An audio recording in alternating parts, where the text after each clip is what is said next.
Hello, welcome back. We are reading The Horse and His Boy by C.S. Lewis, illustrated by Pauline Baynes.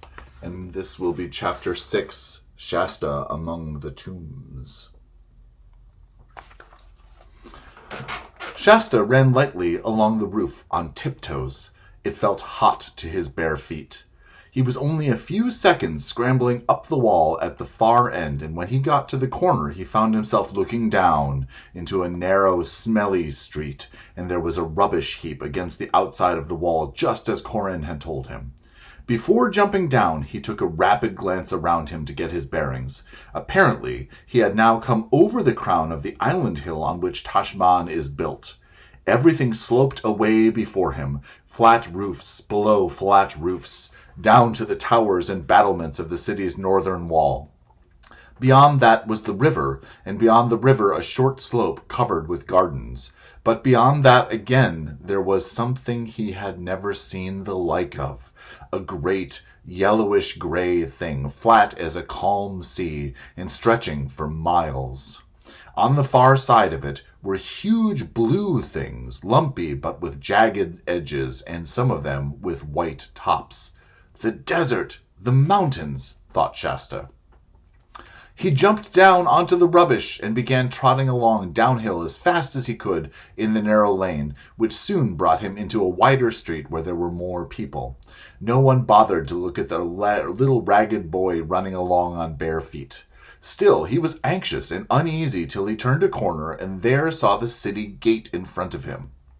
Here he was pressed and jostled a bit, for a good many other people were also going out, and on the bridge beyond the gate the crowd became quite a slow procession, more like a queue than a crowd. Out there, with clear running water on each side, it was deliciously fresh, after the smell and heat and noise of Tashbaan. When once Shasta had reached the far end of the bridge, he found the crowd melting away. Everyone seemed to be going either to the left or to the right, along the river bank. He went straight ahead, up a road that did not appear to be much used, between gardens. In a few paces he was alone, and a few more brought him to the top of the slope. There he stood and stared. It was like coming to the end of the world, for all the grass stopped quite suddenly a few feet before him, and the sand began. Endless, level sand, like on a seashore, but a bit rougher because it was never wet. The mountains, which now looked further off than before, loomed ahead. Greatly to his relief, he saw, about 5 minutes' walk away on his left, what must certainly be the tombs, just as Bree had described them. Great masses of mouldering stone shaped like gigantic beehives, but a little narrower. They looked very black and grim, for the sun was now setting right behind them. Here's what that looks like.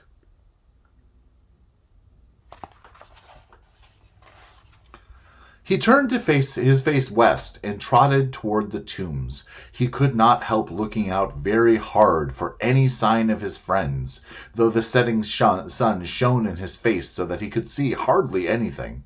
And anyway, he thought, of course they'll be round on the far side of the farthest tomb, not this side where anyone might see them from the city.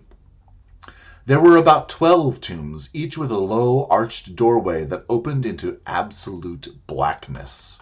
They were dotted about in no kind of order, so that it took a long time going round this one and going round that one before you could be sure you had looked round every side of every tomb. This is what Shasta had to do. There was nobody there. It was very quiet here out on the edge of the desert, and now the sun had really set. Suddenly, from somewhere behind him, there came a terrible sound. Shasta's heart gave a great jump, and he had to bite his tongue to keep himself from screaming. Next moment, he realized what it was. The horns of Tashbaan blowing for the closing of the gates. "Don't be a silly little coward," said Shasta to himself. "Why, it's only the same noise you heard this morning." But there is a great difference between a noise heard letting you in with your friends in the morning and a noise heard alone at nightfall shutting you out. And now that the gates were shut, he knew there was no chance of the others joining him that evening. Either they're shut up in Tashbaan for the night, thought Shasta, or else they've gone on without me. It's just the sort of thing that Erebus would do. But Bree wouldn't. Oh, he wouldn't. Now, would he? In this idea about Erebus, Shasta was once more quite wrong. She was proud and could be hard enough, but she was true as steel and would never have deserted a companion whether she liked him or not. Now that Shasta knew he would have to spend the night alone, it was getting darker every minute. He began to like the look of the place less and less. There was something very uncomfortable about those great, silent shapes of stone. He had been trying his hardest for a long time not to think of ghouls, but he couldn't keep it up any longer. "Ow! Ow! Help!" he shouted suddenly, for at that very moment he felt something touch his leg. I don't think anyone can be blamed for shouting if something comes up from behind and touches him, not in such a place and at such a time when he was frightened already. Shasta, at any rate, was too frightened to run. Anything would be better than being chased round and round the burial place of the ancient kings with something he dared not look at behind him. Instead, he did what was really the most sensible thing he could do. He looked round, and his heart almost burst with relief. What had touched him was only a cat. The light was too bad now for Shasta to see much of the cat, except it was big and very solemn. It looked as if it might have lived for long, long years among the tombs, alone. Its eyes made you think it knew secrets it would not tell. "Puss, puss," said Shasta. "I suppose you're not a talking cat." The cat stared at him harder than ever. Then it started walking away, and of course Shasta followed it. It led him right through the tombs and out on the desert side of them. There it sat down bolt upright with its tail curled round its feet and its face set toward the desert and toward Narnia and the north, as still as if it was watching for some enemy. Shasta lay down beside it with his back against the cat and his face toward the tombs, because if one is nervous, there is nothing like having your face toward the danger and having something warm and solid at your back. The sand wouldn't have seemed very comfortable to you, but Shasta had been sleeping on the ground for weeks and hardly noticed it. Very soon he fell asleep, though even in his dreams he went on wondering what had happened to Bree and Erebus and Hwin. He was wakened suddenly by a noise he had never heard before. "Perhaps it was only a nightmare," said Shasta to himself. At the same moment he noticed that the cat had gone from his back, and he wished it hadn't. But he lay quite still without even opening his eyes, because he felt sure he would be more frightened if he sat up and looked round at the tombs and the loneliness, just as you or I might lie still with bedclothes over our heads. But then the noise came again, a harsh, piercing cry from behind him out of the desert. Then, of course, he had to open his eyes and sit up. The moon was shining brightly. The tombs, far bigger and nearer than he had thought they would be, looked gray in the moonlight. In fact, they looked horribly like huge people, draped in gray robes that covered their heads and faces.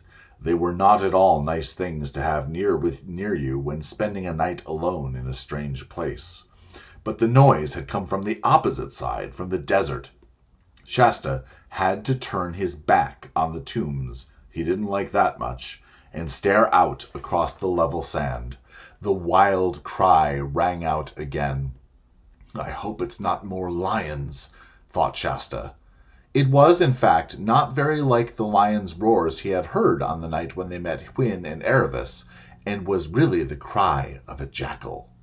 But of course Shasta did not know this. Even if he had known, he would not have wanted very much to meet a jackal. The cries rang out again and again. "There's more than one of them, whatever they are," thought Shasta, "and they're coming nearer." I suppose that if he had been an entirely sensible boy, he would have gone back through the tombs nearer to the river where there were houses, and wild beasts would be less likely to come. But then there were, or he thought there were, the ghouls. To go back through the tombs would mean going back past those dark openings in the tombs, and what might come out of them. It may have been silly, but Shasta felt he had rather risk the wild beasts. Then, as the cries came nearer and nearer, he began to change his mind. He was just going to run for it, when suddenly, between him and the desert, a huge animal bounded into view.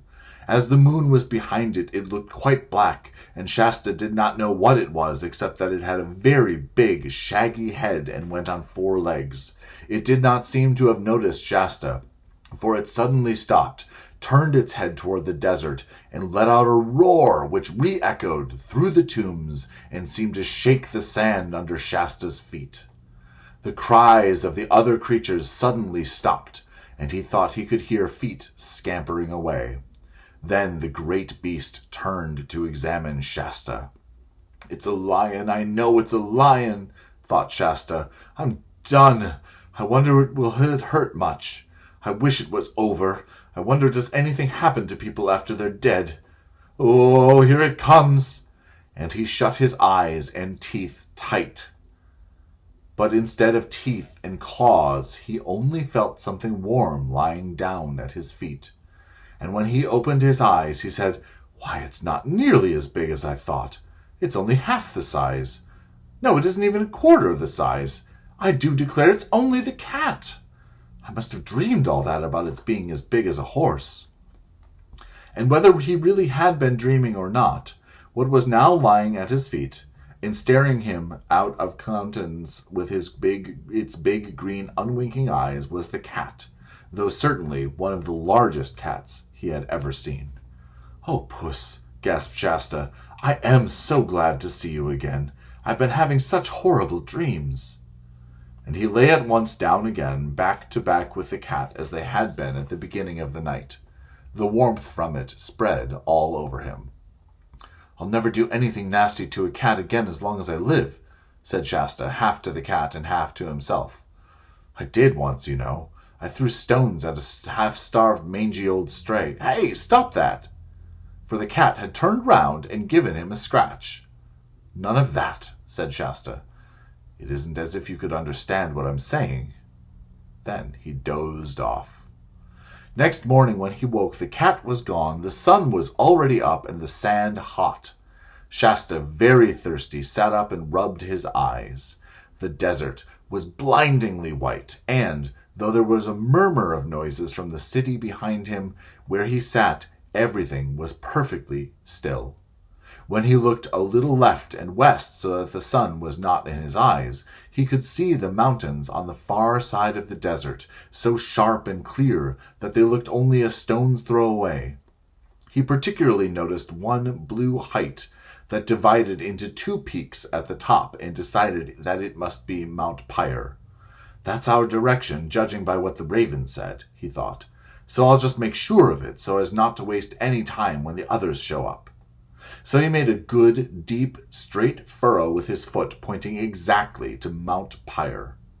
The next job, clearly, was to get something to eat and drink.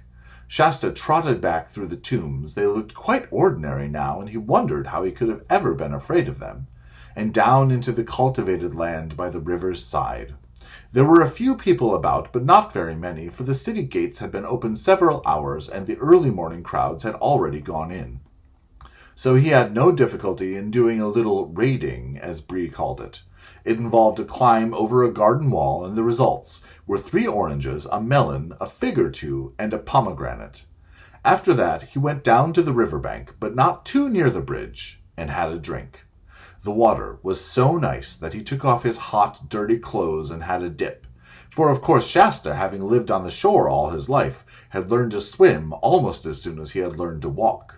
When he came out, he lay on the grass, looking across the water at Tashbaan, all the splendor and strength and glory of it. But that made him remember the dangers of it, too. He suddenly realized that the others might have reached the tombs while he was bathing, and gone on without me, as likely as not. So he dressed in a fright and tore back at such speed that he was all hot and thirsty when he arrived, and so the good of his bathe was gone. Like most days, when you are alone and waiting for something, this day seemed about 100 hours long. He had plenty to think of course, but sitting alone just thinking is pretty slow. He thought a good deal about the Narnians and especially about Corin. He wondered what had happened when they discovered the boy who had been lying on the sofa and hearing all their secret plans wasn't really Corin at all. It was very unpleasant to think of all those nice people imagining him a traitor. But as the sun slowly climbed up to the top of the sky and then slowly began going downward to the west, and no one came and nothing at all happened, he began to get more and more anxious. And of course, he now realized that when they arranged to wait for one another at the tombs, no one had said anything about how long. He couldn't wait here for the rest of his life. And soon it would be dark again, and he would have another night just like last night. A dozen different plans went through his head, all wretched ones, and at last he fixed on the worst plan of all. He decided to wait till it was dark, and then go back to the river and steal as many melons as he could carry and set out for Mount Pyre alone, trusting for his direction to the line he had drawn that morning in the sand. It was a crazy idea, and if he had read as many books as you have about journeys over deserts, he would never have dreamed it. But Shasta had read no books at all. Before the sun set, something did happen. Shasta was sitting in the shadow of one of the tombs when he looked up and saw the 2 horses coming toward him. Then his heart gave a great leap, for he recognized them as Bree and Hwin. But the next moment his heart went down into his toes again. There was no sign of Erebus. The horses were being led by a strange man, an armed man, pretty handsomely dressed like an upper slave in a great family. Bree and Hwin were no longer got up like pack horses, but saddled and bridled. And what could it all mean? It's a trap, thought Shasta. Someone has caught Erebus, and perhaps they've tortured her, and she's given the whole thing away. They want me to jump out and run up and speak to Bree, and then I'll be caught too. And yet, if I don't, I may be losing my only chance to meet the others. Oh, I do wish I knew what had happened. And he skulked behind the tomb, looking out every few minutes and wondering which was the least dangerous thing to do. Chapter 7 will be called Erebus in Tashbaan.